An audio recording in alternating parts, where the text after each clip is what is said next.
Get this started. Okay, thank you everybody for coming to the Bridge Coalition.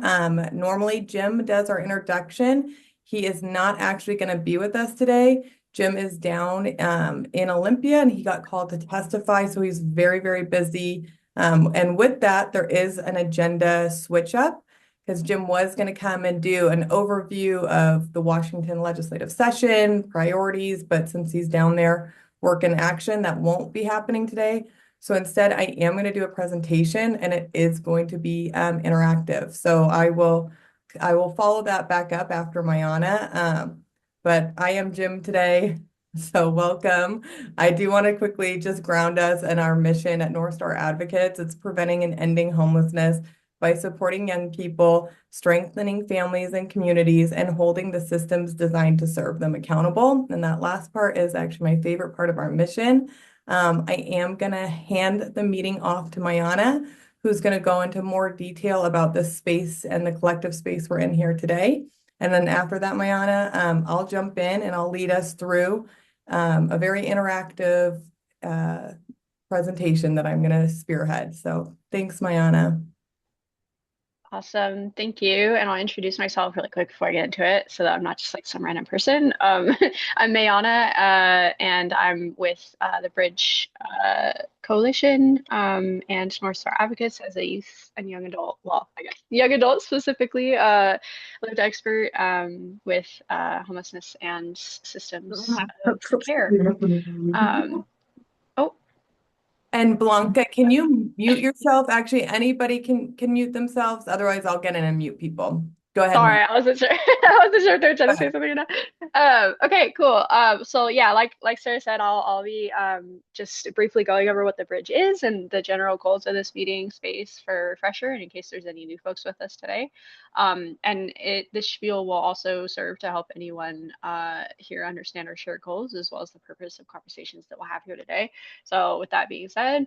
The Bridge program focuses on youth and adult exiting inpatient care, which in this case is defined as the car seal systems, mental or behavioral health care facilities, and rehab facilities. Um, we have this focus because the data is clear that there's a high disproportionate rate of youth and young adults exiting these systems and consequently experiencing homelessness due to a general lack of support and resources post-care, specifically largely accessible housing. So with that context, the bridge more concretely has three purposes.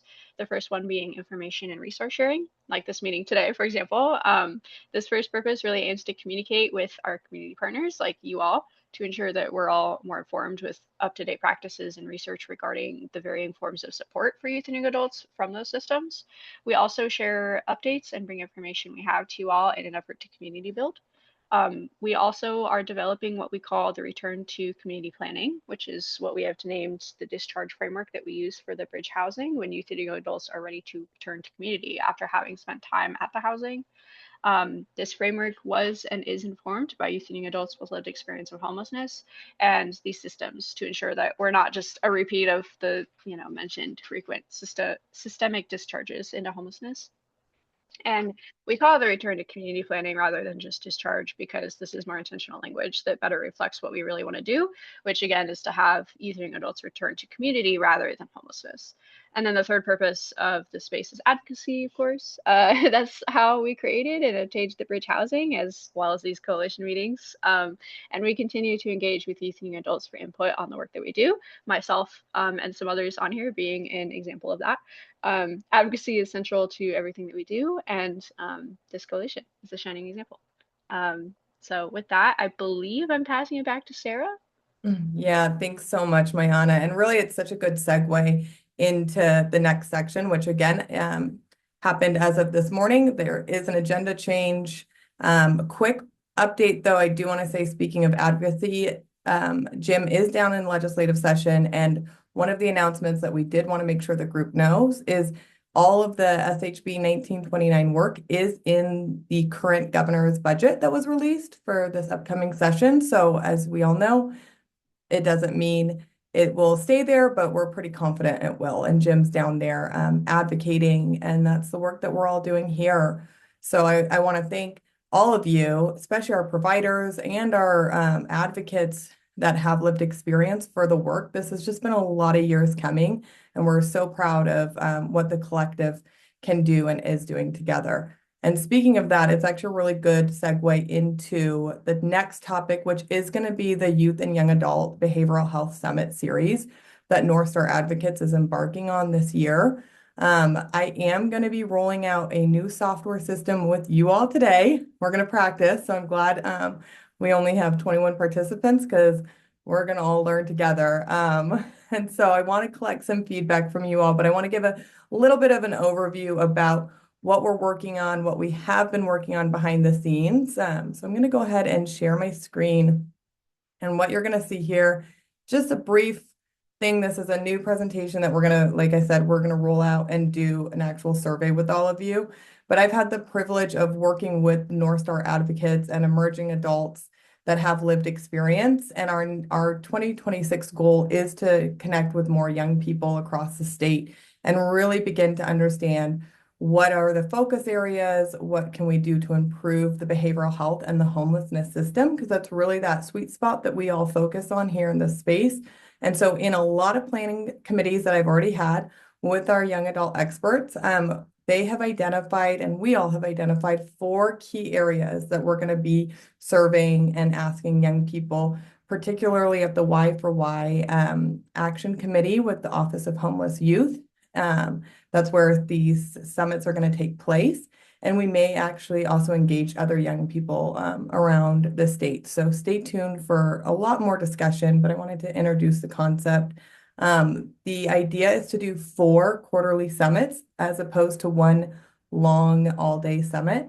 The feedback was very clear that shorter sessions are really more like developmentally appropriate for the age group and really also for those of us putting them on. So I'm excited about this. The first one's going to be on neurodivergence. The second one's going to be on trauma-informed and trauma-aware practices. Then we're going to have individual recovery approaches and life skill development. So since we had such a gap in our agenda today with the lack of Jim's presentation, I thought it would be really interesting to actually bring this concept and bring a survey to you all, because many of us on this call are either service providers or system partners.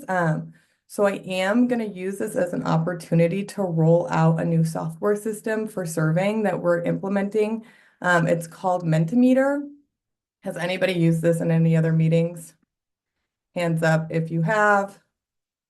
Okay, yep, I'm seeing a thumbs up. Yes, okay, perfect. I'm really glad. So it's my first time actually running this, so bear with me on this one. But I do want to, I actually should probably share my screen. Okay, and I do want to quickly say a couple things about this.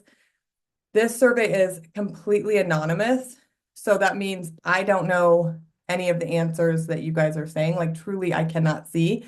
I do, however, have a major caveat for this. Menti seems great. We are going to use it for the coalition. We're going to use it for data and surveying collection when it comes to large system approaches. It is not a HIPAA compliant technology though. So I do not recommend anybody using this for any type of protected or any questions that actually relate to an individual's health and protected health information. So I say that very clearly, saying please do not put any of your own experience, anything in there. Although anonymous, the actual organization does not meet HIPAA compliance and their data storage. I've done a lot of research on this, so this will not be used for the Behavioral Health Summit. And again, for providers and my other state agency partners, anonymous is great, but it is not HIPAA compliant. So just want to preface that for all of you. So as we go through this, I'm going to enter into present mode. I'm not going to be able to look at chats. So Mayana, I'm actually going to have you look at any of the chats for us. Is that okay? And if anybody has a question, Yeah. I may need you to actually help me kind of run point.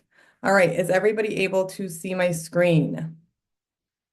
Somebody has to say yes because I can't Yes. see you I all. can see it. Okay, thank you. So first, here is how you get to Menti. You can either go to the website, which is just www.menti.com, and you enter this code right here, or you can get on with your phone and you can actually use a QR code. I'm also going to do one last option when troubleshooting this. It worked better for me. So if you're like me and you want to just copy in here, I'm going to come back to our group and put this in the chat real quick. And again, thank you for your patience as we roll this out together. I have had very little time actually practicing this. Okay, so for those, oh, Kayla, I sent that directly to you. Let's do this for everybody. All right. You can also just go straight into this link in the chat. And thank you for those who are clicking on that because I know you actually have it. Okay, we are going to start our presentation. So this is interactive.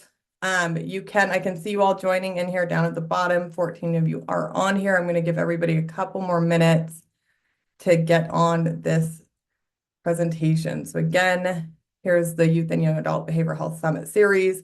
This is only a couple questions. It is anonymous. Please feel free to open it to really give your honest feedback here. So the first question is, how do you define neurodivergence? I do also want to let you know this will appear on the screen as you submit it. And again, it is anonymous. But again, the questions will be around our 4 topic areas: neurodivergence, trauma-informed care, life skills, and individual recovery support. And I really want to get our stakeholders' perspective as we continue our planning group sessions with our young adults and then eventually take this to other young people across the state. So I'm going to give everybody a couple minutes to answer this question. And you probably do have to press submit to actually put it in.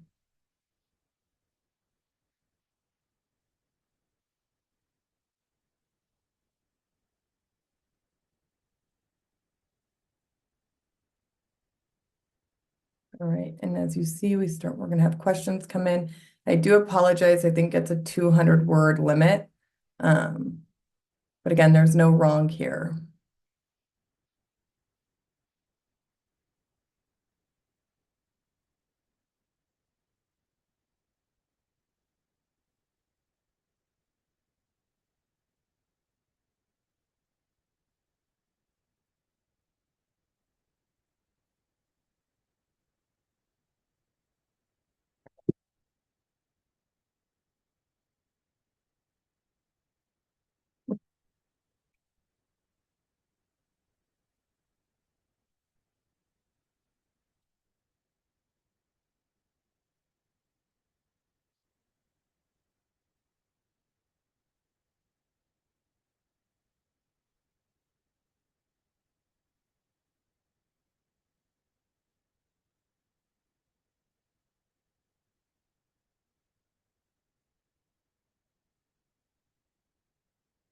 And I'll give everybody a couple more minutes.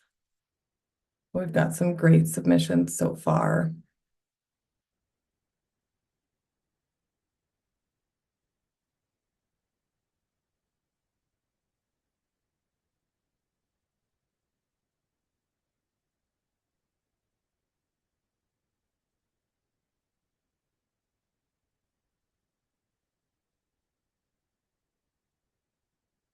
All right, I'm going to go ahead and I'm going to move us on to the next slide.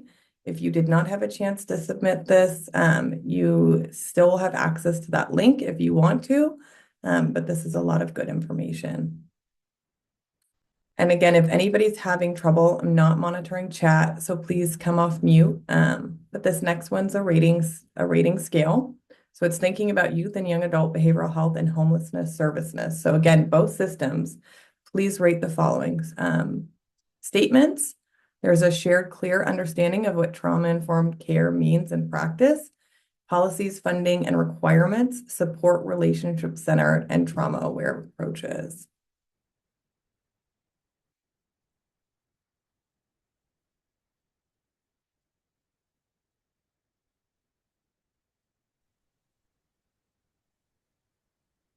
Hey Sarah, I got disconnected for the moment, and when I would came back into the chat, I don't see any of the previous chat history. Is there a way that you could send me that link again?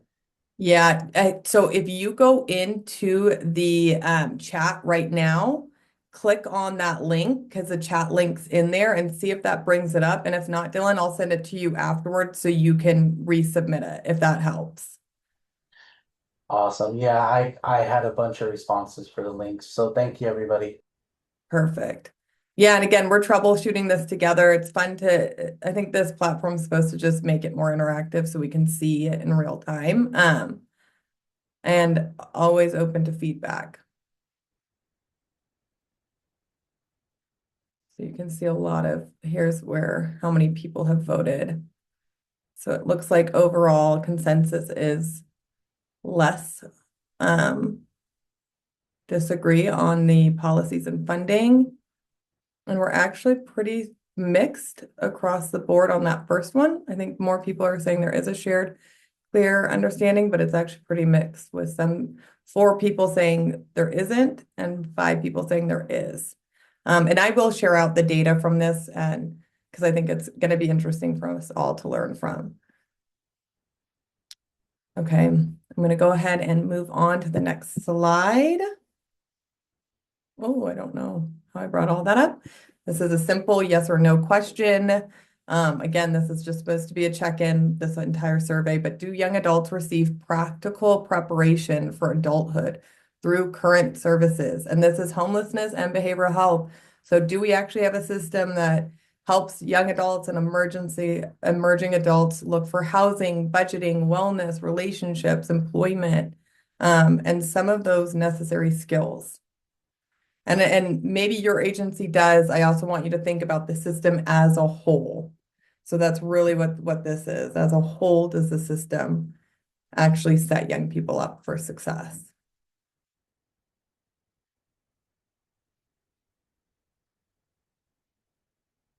All right, I'm going to give everyone a couple more minutes, just about 1 more minute for this one. I can tell we've lost some people. There's 15 out of 20 responses. So again, this link will stay with you and I'll send it out so you can, if for some reason something happened and technical difficulties, I'll make sure you get it. All right. Let's go to the next one. This is about individual recovery paths. So again, when thinking about behavioral health and homelessness, do services support individual recovery paths rather than a one-size-fits-all? Youth and young adults have meaningful choice in setting their own recovery goals and supports. And does the system allow flexibility to adjust services based on readiness, progress, and changing needs?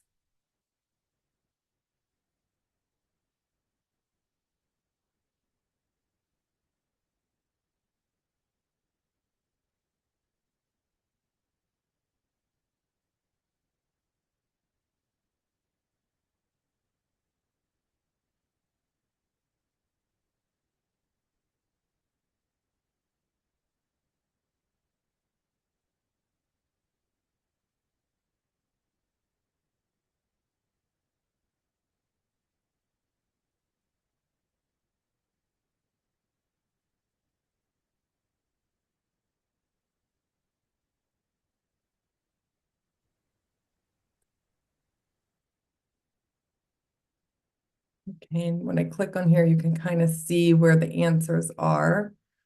There actually seems to be more consensus on this first statement that service supports individual recovery pathways rather than one size fits all. And pretty balanced actually right here on the youth and young adults have meaningful choice in setting their own recovery goals.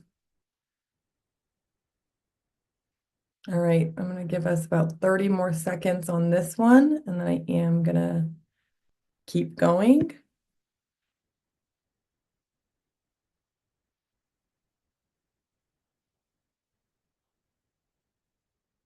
All right, I'm gonna move on to our next slide. And again, if I lose you, the link is in the chat. So this is really, and I hope this works. This may look different on your end. you are able to ask us a question or submit a statement on this. So I do think you have to press submit.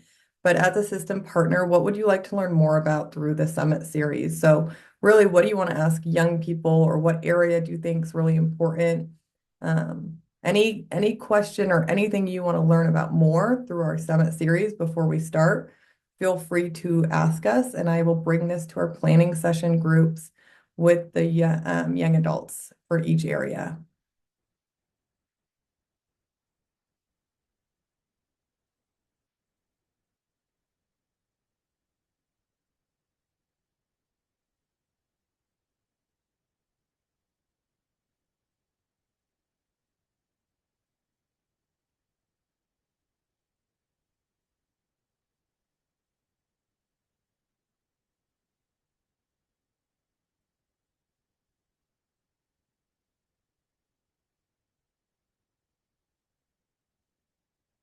So this is a good one, and I'll start to answer them a little bit.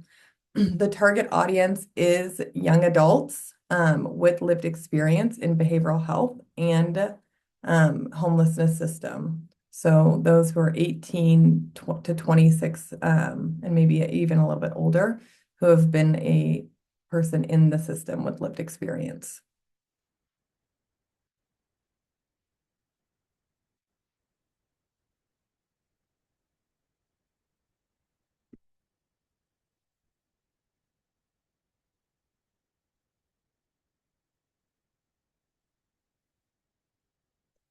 With this question, would those scores be intentionally increased? I hope so. I think that's what we're going to be looking at. Part of the purpose of this summit is going to be collecting feedback and looking at policy recommendations and continued program strengthening and design over the next couple of years. This is a great one. More concrete methods that providers can use. That is really kind of the bread and butter of what we also are trying to develop and understand. I'm going to start to kind of scan through this because I feel like I could actually spend way too much time answering all of your questions on here. So what we will do is we will submit and collect all of our questions, and then we'll make sure that we answer them through the series and maybe in the data report that I'll be putting together afterwards.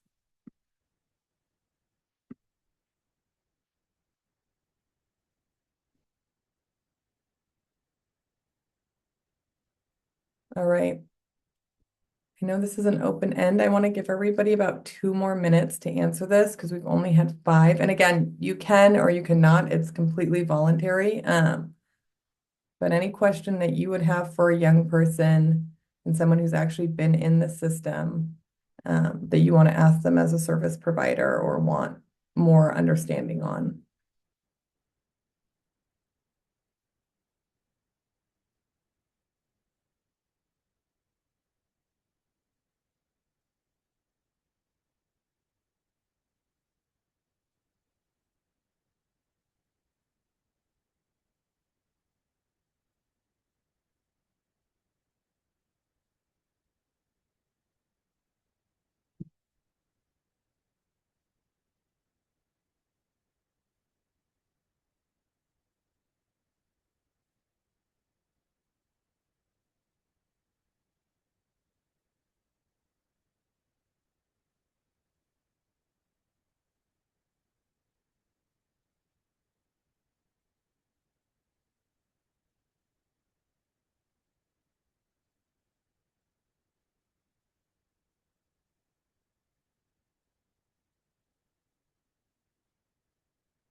All right, about 30 more seconds, and then I'll move on to our last little question to kind of end this experiment.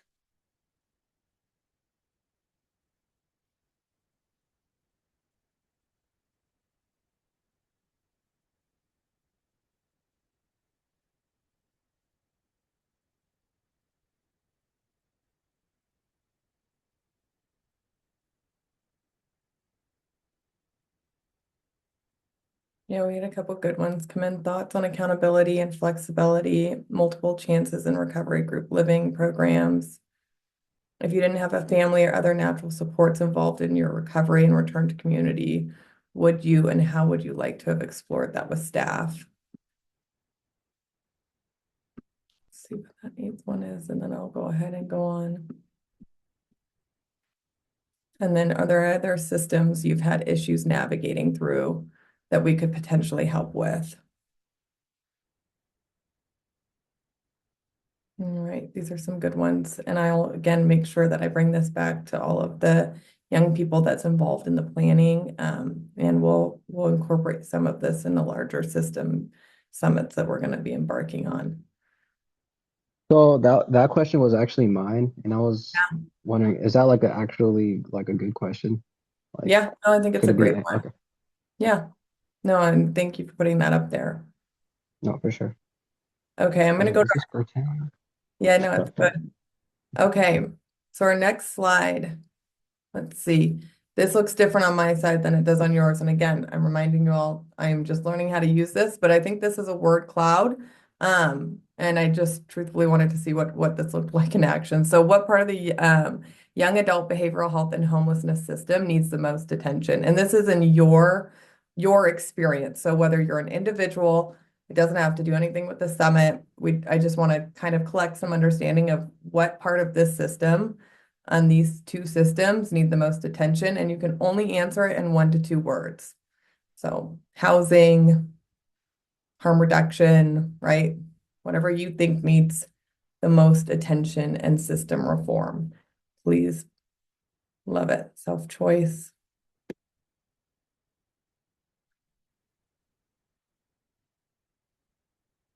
Unaccompanied minors. I'm going to vote yes on that one as well.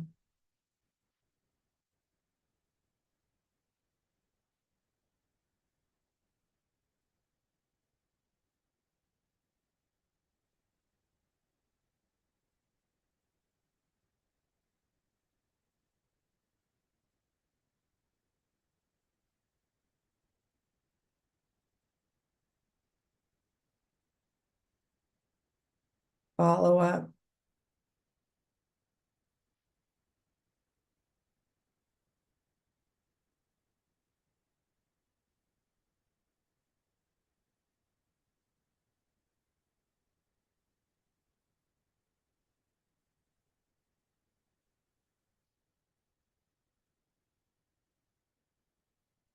And SUD stands for substance use disorder.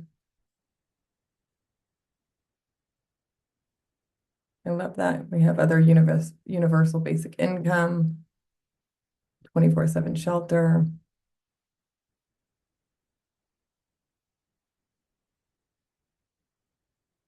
More housing vouchers. And I'll give everybody a couple more minutes on this one, maybe 1 to 2 minutes, because I feel like we've had we're about 55% have submitted.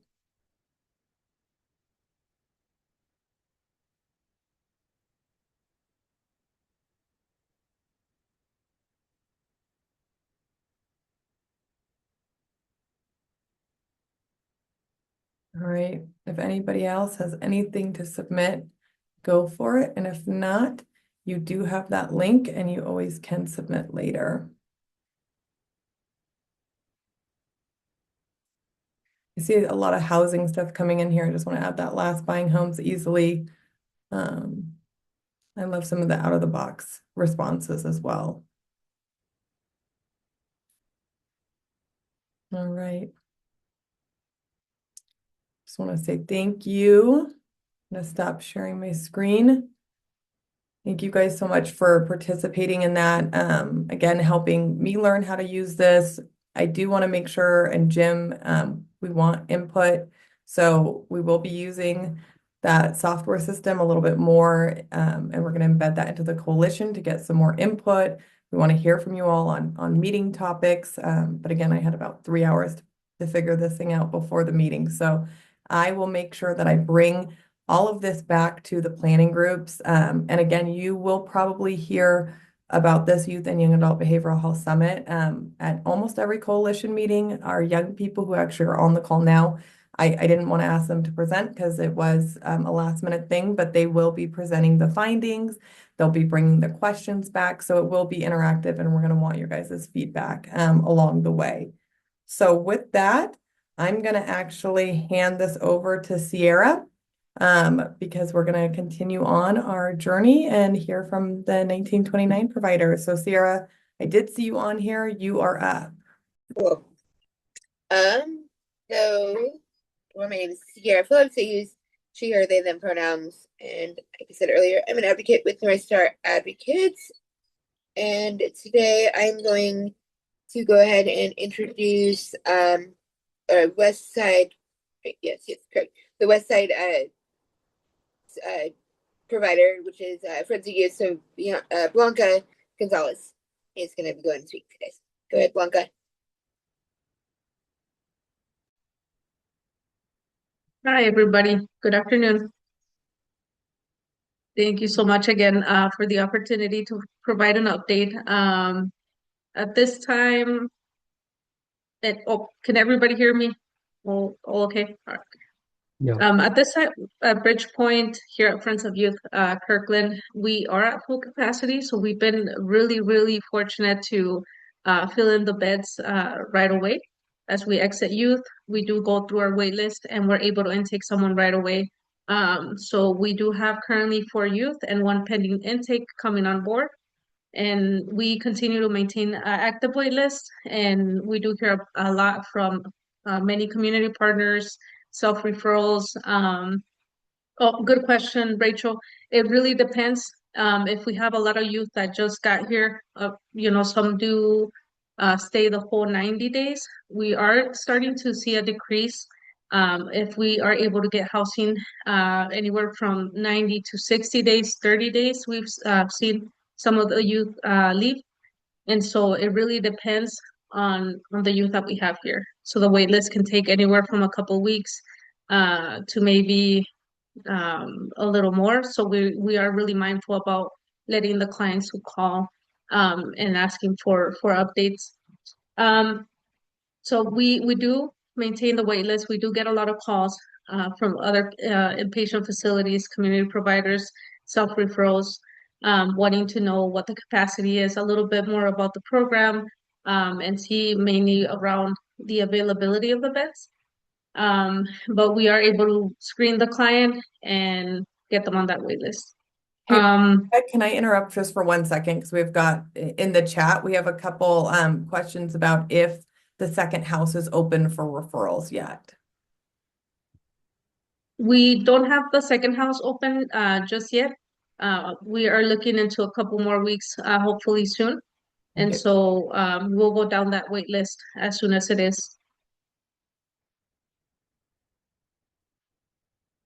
I think that was the only question. Sorry, guys. So I try to be mindful of your guys' time.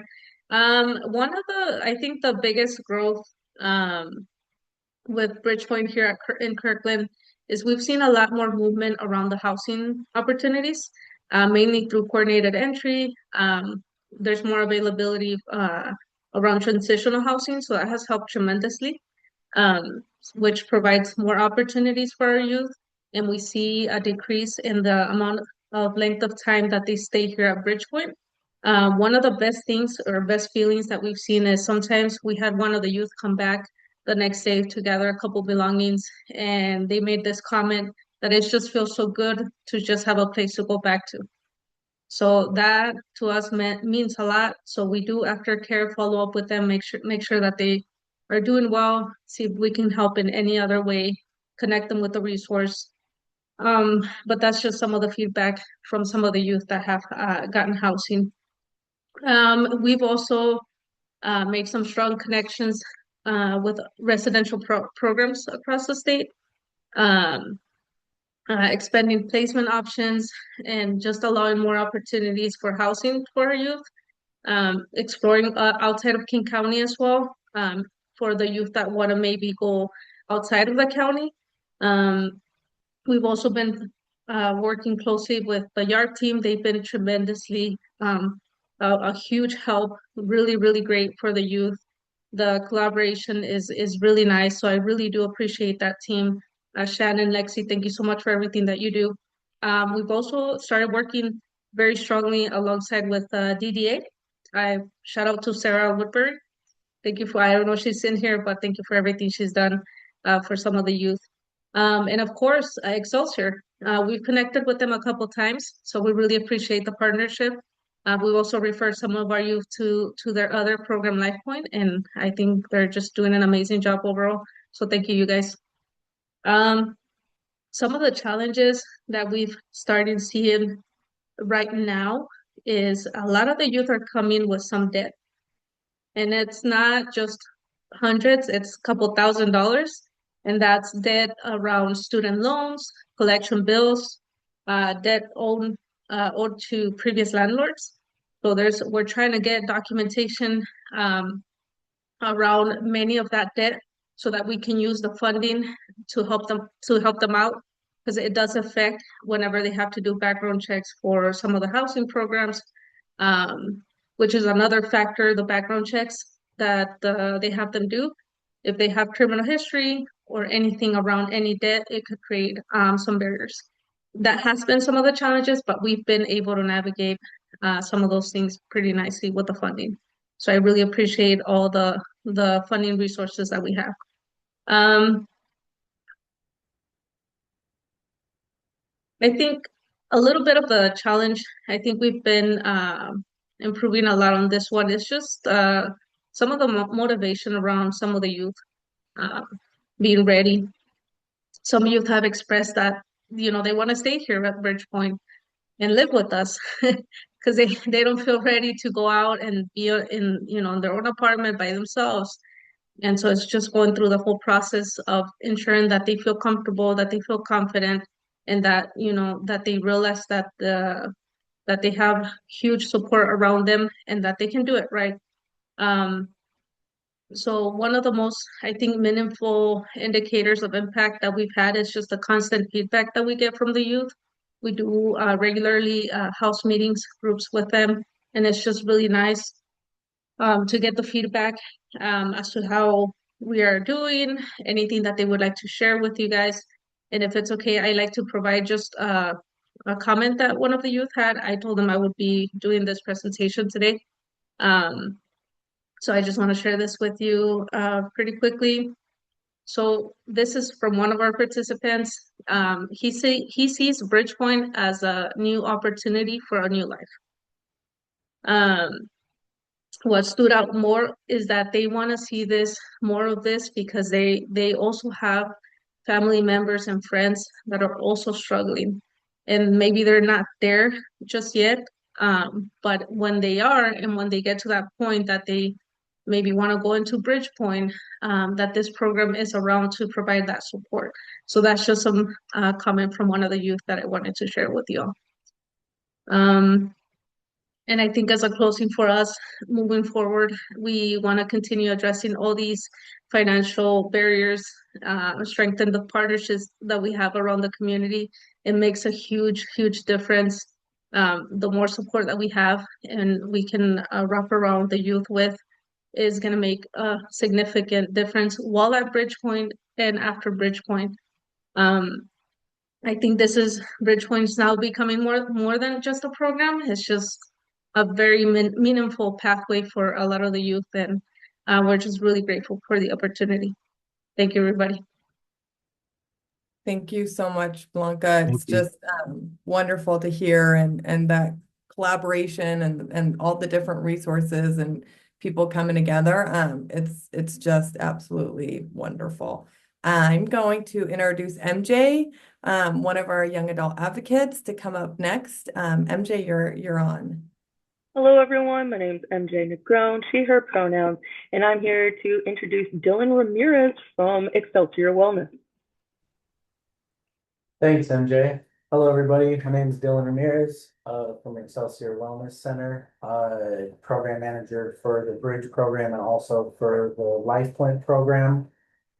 And yeah, the updates that I can provide right now at this moment is that we're still working towards filling the spaces that we have available. Still working very closely with outside community members to work towards, getting the program out there and seeing how we can be successful in that, working really closely with Frontier Behavioral Health out here in Spokane, VOA, and also a couple different new SUD inpatient programs that are up and coming in Spokane as well.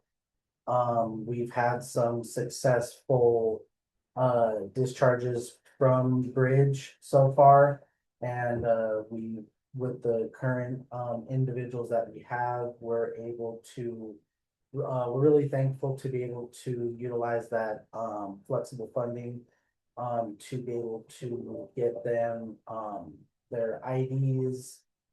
We have some individual that is coming from Montana that came right from one of the reservations. So having to work closely with outside agencies in Montana to be able to gather birth certificates, social security cards, everything that would be needed for him to go to school. We were able to support him getting into SCC. Once again, through that flexible funding, being able to provide some support with that as well, because we see it as a very needed opportunity for him to grow in regards to his continual education. Really excited for the young people that we are serving at this time. And yeah, we're gonna be looking towards how 2026 is going to pan out for us, and we are just really excited for the continued opportunities that y'all are providing us with. Dylan, thanks so much. I do have a question. So it sounds like still having a little bit of a hard time getting the referrals up. Have you guys reached out? Are you talking with Stars and Pioneer? Like I've done some introductions. I'm just wondering if I need to actually like go in and do some like harder introductions. How's Yeah. that looking like? Yeah, so we've had some introduction with Stars, also with Pioneer, worked really closely with Spark out here in Spokane as well. But really just it's kind of us, Maleka and I, going back through. She's not able to be here today, sorry. Maleka's care coordinator.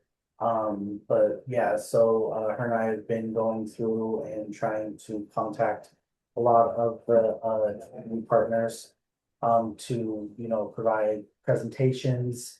However that may look. They're actually going out tomorrow to the homeless Yeah. yeah. Oh, good. Spokane Homeless Coalition.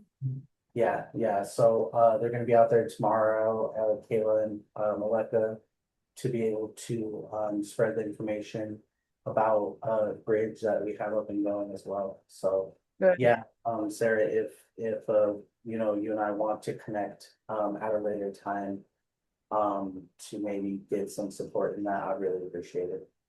Yeah, absolutely. And we've got some good stuff. Inland Behavioral Health would be a great contact. Thank you, Isaac. Shannon, the Song Network, that's a fantastic idea. So Dylan, you and I, let's connect in our next TA meeting.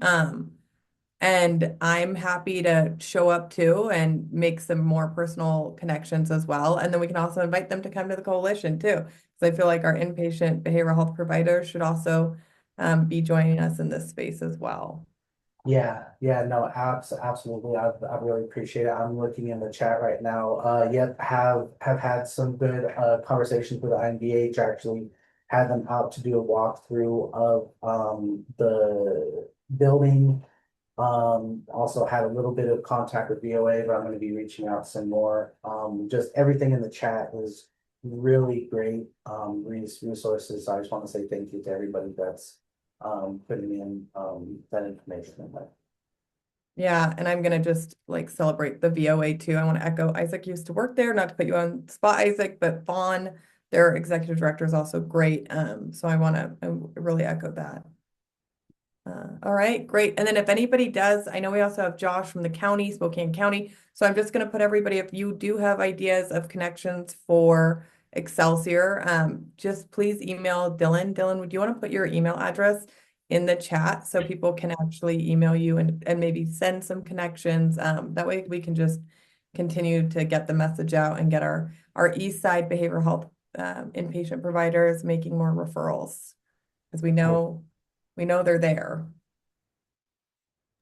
Yeah, thank Thanks, you. John. Sorry to put you on blast too, but I'm gonna call on everybody. Okay, great. Dylan, thank you so much for presenting. And thank you to all of our members, Shannon and Isaac, Rachel, for all your suggestions, and Sierra. Okay, up next, we are running along. We're right on time. We have one main presenter today. This is actually part two. Rachel Baxter from Healthcare Authority did a fantastic, really in-depth presentation a few months ago, and we did not have time to finish that. So I am gonna call on Rachel to do part two. Rachel, I'll let you do your long title and an overview of what your presentation is going to be, but I'm so happy to have you here and all the work that you do for this space and emerging adults across the whole system. So Rachel, you're up.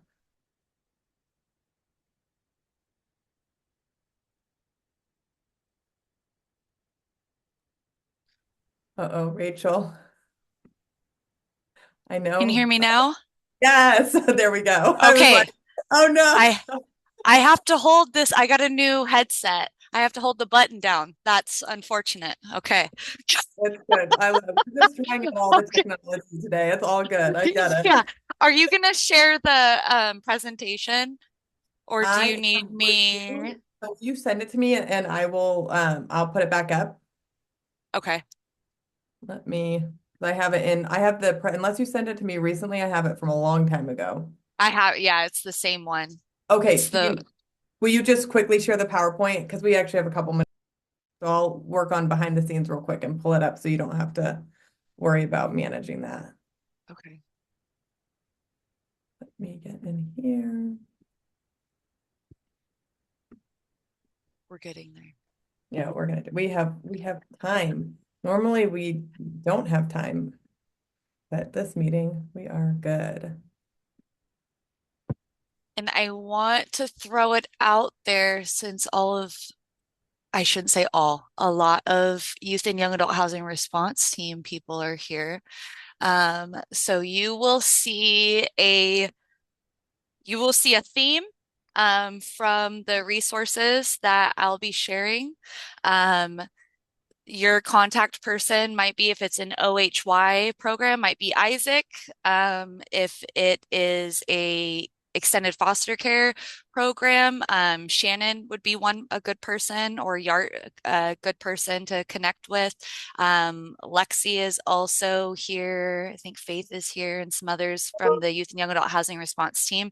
I'm going to plug also the office hours for the Youth and Young Adult Housing Response Team as well, as on Wednesdays from 1 to 2 o'clock. It's open to anybody. Thanks, Isaac.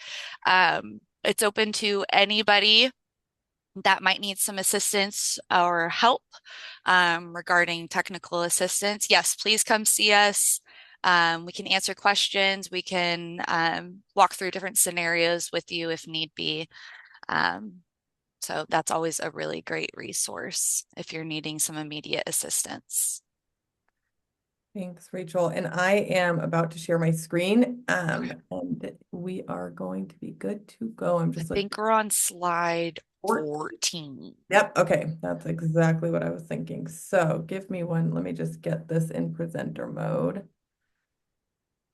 Let's see here. All right. I will have that up in 1 second. Okay. You can see my screen.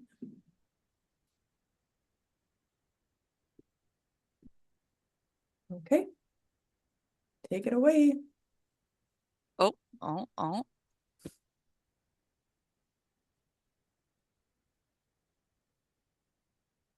Rachel, can you see my screen? Yes, I can see your screen. Can you hear me? Yes. As long as the button, we're good. Okay, I'll just hold it the whole time. Okay. Um, So some of these slides we're going to get through kind of quickly. They are just level setting our groundwork of where we're at right now. Again, these support programs and what we're looking at right now is from the HCA lens. So it's coming from HCA specifically. So if you're coming from a different system of care, accessing resources might look differently. So for instance, one that's been coming up pretty often is the HSync grant for those that are under the age of 18 that are exiting criminal justice system. So I won't be covering all of the housing programs that are available throughout the state. I will be looking at ones that are specific for behavioral health. I will also acknowledge that at the end there's a scenario, and I'm going through a scenario is if a young person is leaving a CLIP facility and is under the age of 18. So if you have a question about some of those resources, please reach out to me and we'll try to find some that are more aligned with what you're looking for. So we can go to the next slide. So from HCA, these are some of the youth homelessness prevention programs that we look at. Primarily, these are recovery programs. So the College Student Substance Use Disorder Prevention Campaign is on school campuses as well as the collegiate recovery programs. There's also the opioid use disorder prevention campaigns. We also have some evidence-based and research-based community organizations that also have some of those programs specific to rehabilitation and recovery.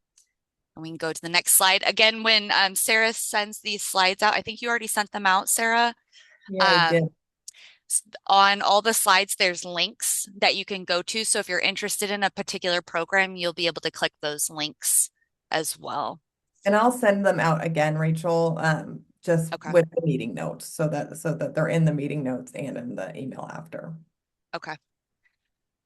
So according to research, why we're here, I'm sure you've seen this slide quite a few times from the RDA report. This one is March of 2024, I believe, showing 69% of people who become homeless within 12 months after exiting a system of care. We're also looking at the residential behavioral health facilities that make up 13% of the total of young people that are becoming homeless from the behavioral health system. So young people experiencing behavioral health concerns are vulnerable to forces outside of their control. And this is especially true once they are being discharged, specifically from a SUD program. That first 24 to 48 hours can be really crucial for those young people. And when we're talking about behavioral health facilities, we're specifically for HCA, we're talking about acute child care facilities, hospital and evaluation treatment facilities, children's long-term inpatient programs, state hospitals, Western and Eastern State Hospital, and then long-term civil commitment facilities. And we'll go to the next slide. So in support of the data that we're seeing, HCA came up with a few different ways per legislation in order to try to make a significant decrease in the amount of young people that are experiencing homelessness once they're exiting a behavioral health setting. One of those is House Bill 1860, which is a 30-day prior I should say it's 24-hour prior notification of discharge. I will also suggest that it should be 30 days prior to discharge. 30 days prior to discharge with the 1115 waiver, young people in JR facilities are able to receive their behavioral health and care coordination services. Again, not necessarily they're outside of the JR system. As of January 1st, 2023, House Bill 1860 required that the state hospitals let the managed care organizations know that they will be an exit within 24 hours. The MCO's responsibilities include the inpatient behavioral health providers are required to notify. They're also required to notify the patient of discharging as well, and any care coordination that can be offered. Through their utilization management process, MCOs will screen all inpatient behavioral health hospitalizations for housing status, risk of housing instability, and potential housing needs as identified by the providers during the course of treatment. And they will collaborate with inpatient behavioral health providers on discharge planning and housing-related discharge needs as requested by the provider. The provider responsibility for this notification is to begin identifying housing status and assessing risk of housing instability at admissions to determine their needs prior to discharge, includes housing status needs and admission notifications, and continued stay requests are submitted to the MCOs, as well as notifying and collaborating with the MCOs when additional assistance is needed for discharge planning. So the MCO is not going to be aware if there's an additional need if the provider is not notifying the MCO, and then vice versa. It's a reciprocal relationship.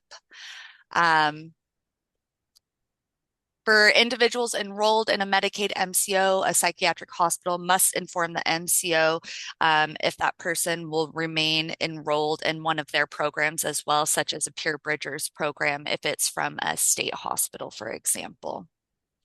And then we can go to the next slide. I'm trying to get us to the actual resources. Oh, you're good. It's fine. So House Bill 1905, which is the Youth and Young Adult Housing Response Team from HCA's desks.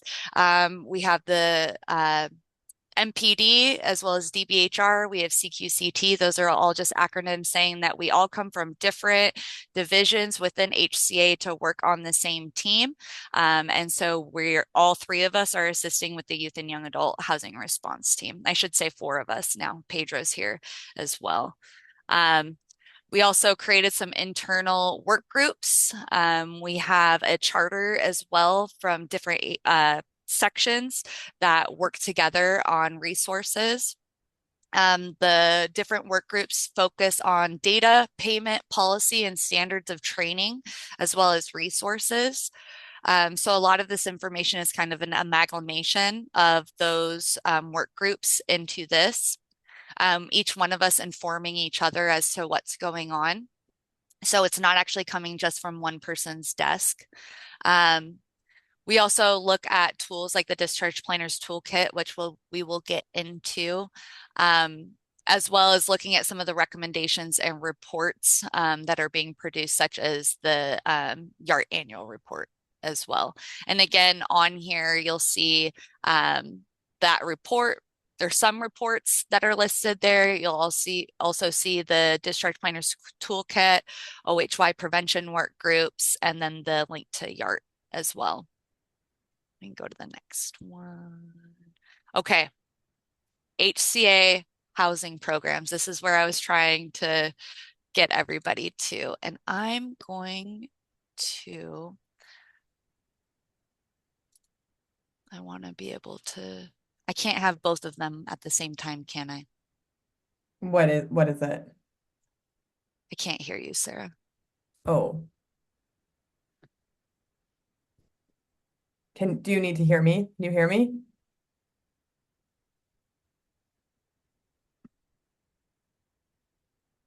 We can hear you, Sarah.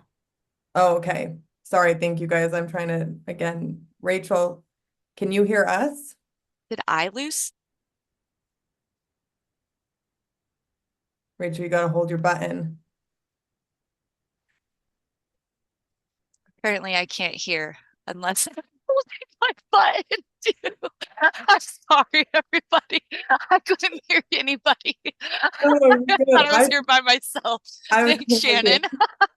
Oh, can you take me back to the slide before? yeah, I apologize. Nope. Okay, wait, okay. We're Okay. here. Yes. Okay. So HCA housing programs, you'll see on there we have the service provider map as well as the Pathways to Housing Discharge Planners Toolkit. So the Pathways to Housing, I just want to caveat that I'm working on both of these projects right now to have updates. Time to return the new headset. I agree, Pedro. It's my first day using it too. How unfortunate. I'm updating both of those resources because they are not emerging adult specific. So it is looking at the adult population. It's also not looking at under the age of 18. So I just wanted to have that caveat first of all. So when we go to, let's see if this will, I'm sending a request, Sarah, to share my screen.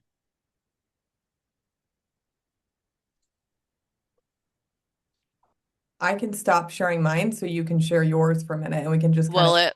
Okay, let's see. we'll do that. Okay, I'm off. You can go on now. Okay.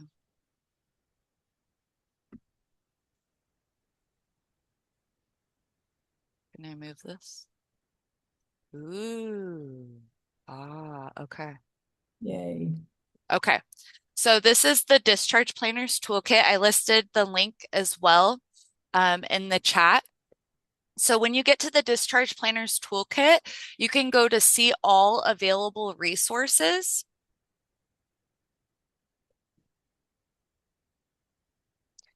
And it will show you all of the HCA resources that are available, housing resources that are available within our state for 18 and above.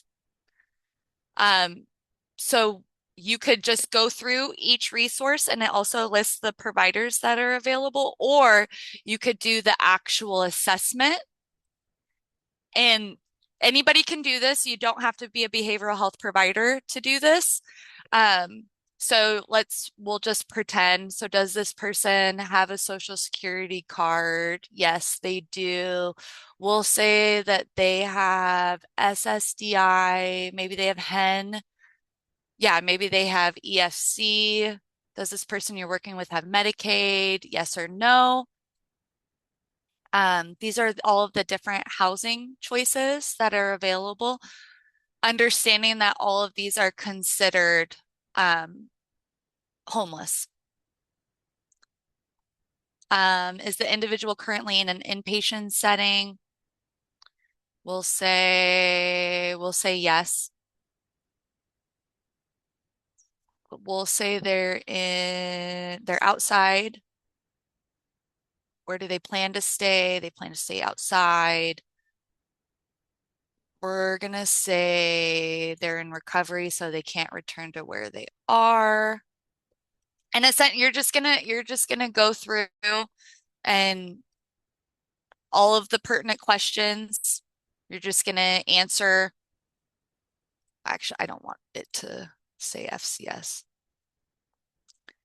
Can this person, right on number 9, does the person need support to accomplish activities, adult daily living?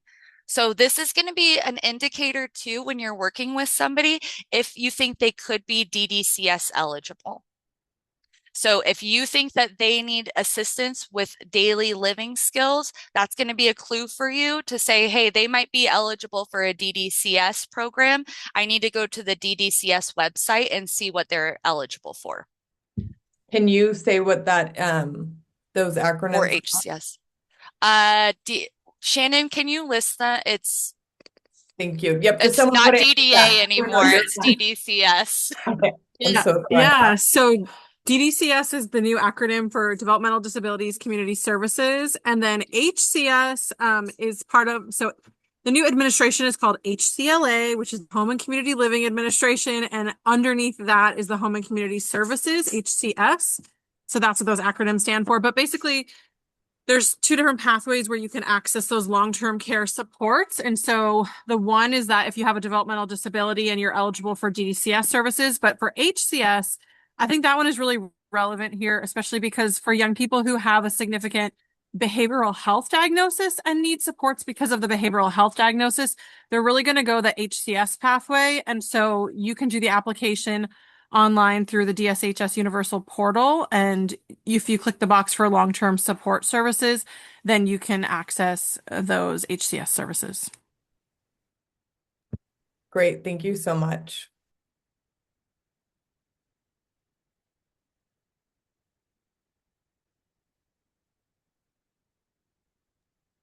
Rachel, we don't hear you anymore. I'm pressing it. Can you hear me? Yes.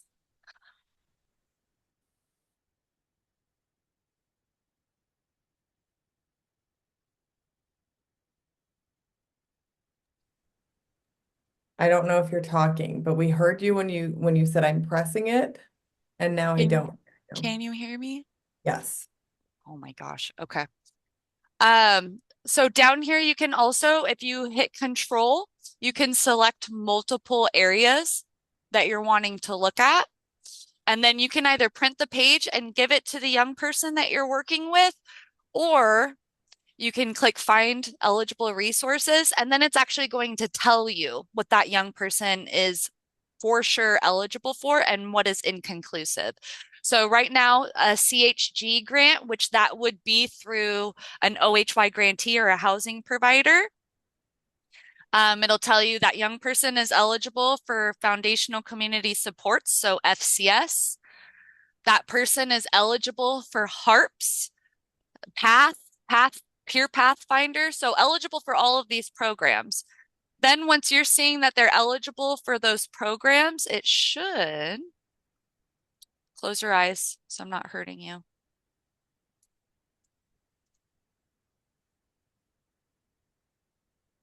I have to click the eligibility matrix. Continue to eligibility matrix.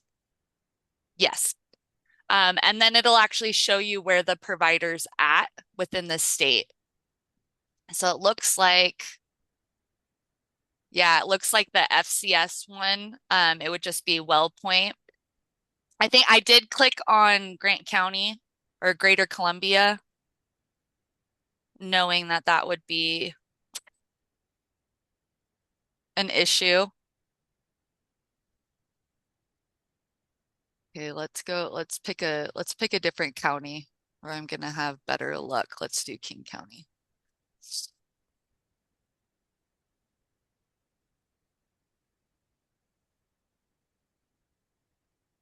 I don't want those. Interesting.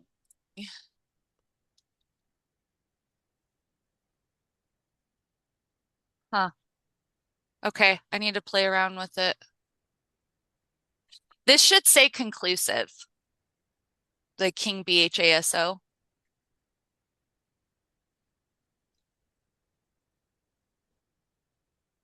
Okay. That's okay. Can you give me back to, Sarah, can you get me back to the PowerPoint Yes. presentation? Let me come Because back. I'm going to show this in a second, but. Are we good? Are we back? I think we're back. Yes. Okay. So that's the Discharge Planners Toolkit. Anybody can use that, like I said. If you find issues like that, please email me and let me know. I need to go back and play with it and figure out why it's not showing up as conclusive. It could have been one of the boxes that I picked where there's no way for that person to be eligible. Since I wasn't paying attention to what I was clicking on there. But it also will show you where your HARPS providers are, where your PATH providers are, where your Peer Pathfinder is as well. Also on there is the recovery residences, so the Oxford houses as well. And then the FCS for WellPoint is also there, but I am going to put it in the chat as well. Kimberly Castle, I believe next month is going to be completing a training. I think it's in March. Oh, March. I'm hoping that is the correct month, but okay.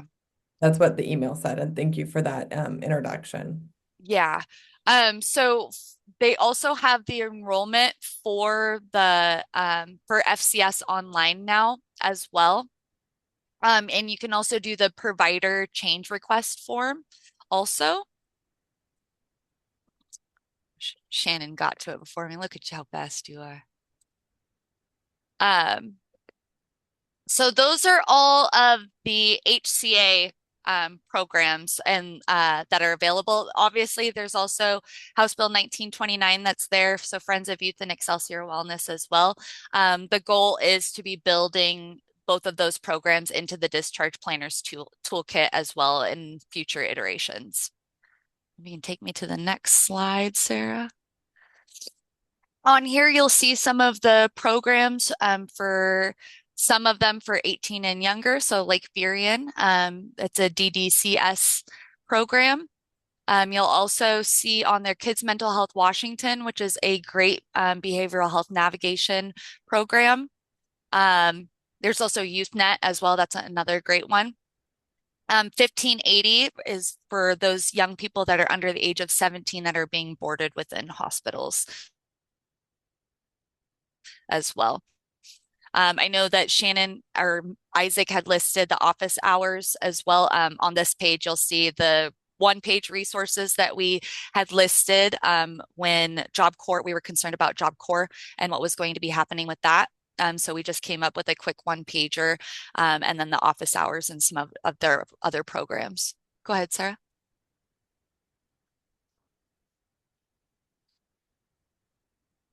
Oh, Rachel, we lost you again. You lost me? Oh, there you are. Okay. I don't know what's going on. So the next ones on here is you'll see the Office of Homeless Youth website. They also have the provider list and then coordinated entry. A lot of the times, your first stop, especially for those that are above the age of 18, is going to be the coordinated entry system. Also checking at the Washington Housing Authorities as well is going to be beneficial.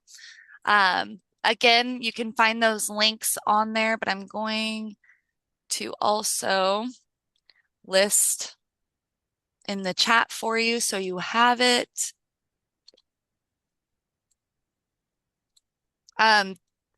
Personally, I save all of these to my desktop because I use them often enough. So if I was a housing provider, these links are the links that I would personally be saving, just so I could access them quickly and share them with everybody. So those are some quick resources for you. Hutton settlement is 6 to 18. You do not have to be DCYF involved in order to go there. You also do not have to have any sort of legal placement there as well. LifePoint and Excelsior has been mentioned a few times. Beth Place, Level Up, and then Washington Youth Academy are just some of the ones that are for younger than 18 that could be helpful as well. I also want to, of course, point out YDIP as well, which is flexible funding. So if you're outside of the flexible funding opportunities through House Bill 1929, let's say, YDIP is also a great way to access flexible funding if you do have a safe and stable housing goal in mind and you're just needing some flexible funding in order to attain that. And of course, we have Isaac here if you have questions about that. Isaac had to jump off, but Oh, yeah, but he did, he okay. done a presentation on this and Yep. we can continue to. Yeah. Okay, next slide. Some support resources. So any young person that is under the age of 18, or I should say over 18 as well, if they're still enrolled in high school, should have access to a McKinney-Vento liaison or an education liaison or specialist. They do have the right to be enrolled in school immediately, as well as having transportation figured out. I will say it happens in practice, it can be difficult. However, that is an obligation and right to young people's public education. We also have the Center of Parent Excellence, which is called COPE. you can go there if you're a parent or caregiver in need of support and need some assistance and some places to just discuss the struggles that you're going through. LCYC and Team Child, in some cases, young people are needing legal advocacy assistance as well, and those are good providers to start with. Department of Health, Alexis Bates is working on the Teen Health Hub. That Teen Health Hub, I think I listed the link earlier in the chat. Oh, yes. Thank you, Dylan. The Teen Health Hub is a great resource. It is completed by young people that are giving essentially a sticker saying that, yes, young people approve of this provider. So it's a really good resource for and by young people. The ARC, they have the parent-to-parent support network for young people or parents that are going through the DDCS or HCS pathway for housing. SNAP benefits. Young people that have their own household, if they're couch surfing, if they are, unaccompanied homelessness, they are eligible for their own SNAP benefits. So they can complete their SNAP benefit application as well as their Medicaid application, and those should be approved. We have had some issues within the Youth and Young Adult Housing Response Team where we've had denials previously, but once we were able to communicate with them, we were able to let them know that they actually do receive their own SNAP benefits. 211, of course, is always a resource. Within King County, Snohomish, and Pierce County, I believe, youth up to 19, so young people up to 19 years old can ride the bus for free. So that's always a resource that I like to throw out there. And then, of course, Trevor's Project. And then Washington State also has the Homeless Youth Handbook as well that also can assist you with finding resources. We can go to the next slide. I think I'm going to be under 5 minutes to Perfect. go. Yeah, we're good. So bringing it all together, again, this example is for a young person that is under the age of 18, and we're going to say that they don't have Medicaid, since a lot of the time this training is specific to MCO providers. I'm not going to look at the chat yet. So we need to sign that young person up for Medicaid. They have their own application process. Please click the link there. Once they are approved for Medicaid, they'll be assigned a managed care organization or an MCO. The MCOs are also required to assist with housing instability and looking for resources as well. You can also ask for case management and care coordination as well if they have any sort of additional medical needs. Make sure that you're talking to that young person. You're having those diversion conversations early and often. What do they want or what do they need right now? And what can we do as providers to fill in that role? Then we're also looking at other eligibility programs. So DDA, also known as DDCS, SNAP benefits, TANF benefits. Some young people also can receive TANF benefits when they're on their own. If they're under 18, family reconciliation services. How can we ask the child welfare system and DCYF to assist either with a clothing voucher or with assisting in finding a FUP voucher or other programs? We can refer young people to WISE or to New Journeys. WISE is up to 21 years old. New Journeys can be at any age as long as they're having that first episode psychosis within the last 2 years. And then connecting them to FCS, Foundational Community Supports for housing, if they're over the age of 18. And then if they're 16 and above, with supportive employment. And then we can go to the next slide. And we're not done yet. So also we can do Kids Mental Health Washington. We can consider doing a YART referral if we're running into, I can't find a program, I don't know what else to do, I don't know where else to go. We could also do the office hours for YART. We're going to contact the McKinney-Vento liaison at their school. They should also be receiving free or reduced meals, as well as having their educational supplies provided for them. If this is over 18, we can contact the college. Do they qualify for any Pell Grants? Pell Grants can also be utilized to pay for rent. Do they have any supportive employment that they offer there as well? We need to reach out to our local OHY provider. Friends of Youth, for example, is also an OHY provider.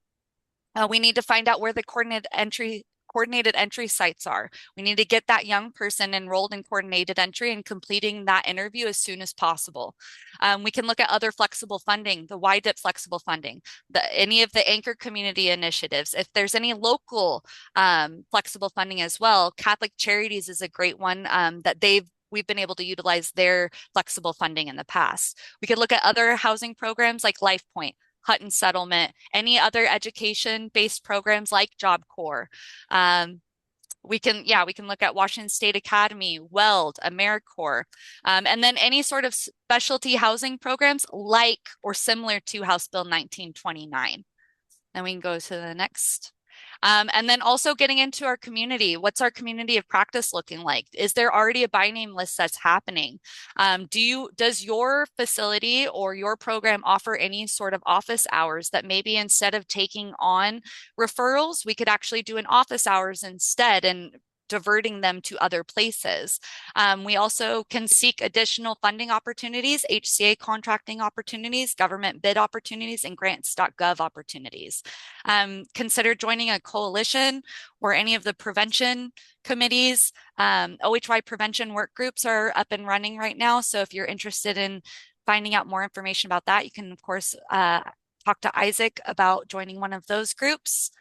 Next slide. Did I make it? Dang.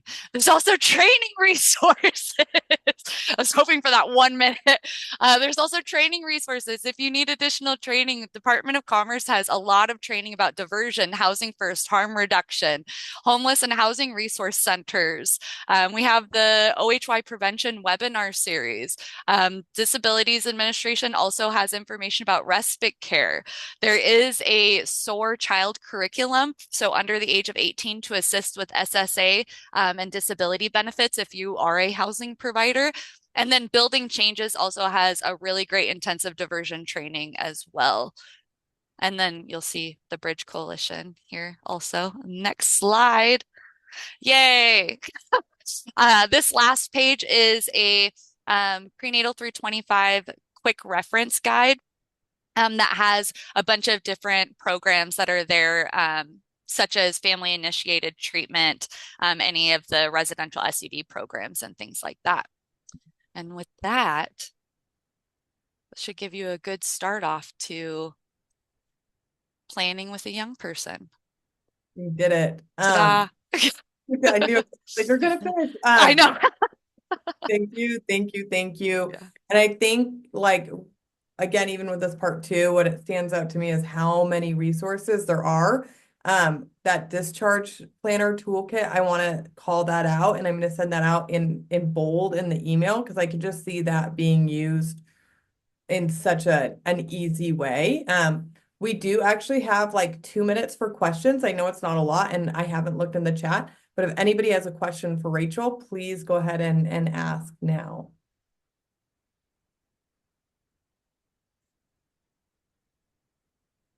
Okay. I'm just saying thank you. Oh, Dylan, thank you for calling that out. I do see for LifePoint, the age range has changed. And it's listed as 17, and I believe some of us used to think it was 16, but it is only 18 to 21. Okay, Rachel, you have more resources than I even know what to do with, and I am going to send all of these out. I am going to actually, I think I'm just going to send out page 14 and above, the ones you went over today, and put those housing ones all in one. But especially that discharge planner tool, that is amazing. That gets me like so excited. All right, you guys, we managed to make it on time. I want to thank everybody who presented. I do want to quickly just mention, Rachel did bring that up. We are going to have foundational community support, and Rachel's colleague Kimberly from HCA come, and I believe that's in March. And then next month, we are going to have Dr. Matt Layton come back with a different research project that is centered on working with peers and peer supportive services in rural communities and tribes. So I'm really excited about some of the presentations. We had a great steering committee, young people and young adults and emerging adults that are involved with NorthStar. We meet every month. We plan these meetings, we come up with topics. So if you have any topic ideas or you have a program and you want to present, please reach out to us, and we'd love to have you. And with that, I hope everyone takes care of themselves. Happy New Year. I realized I didn't even say Happy New Year at the beginning. Here we are. We've kicked 2026 off. It's going to be interesting. That's all I'm going to say. And I wish you all well, and we'll see you next month. Thanks, Sarah. Thank you, everybody. And I'm going to stop recording.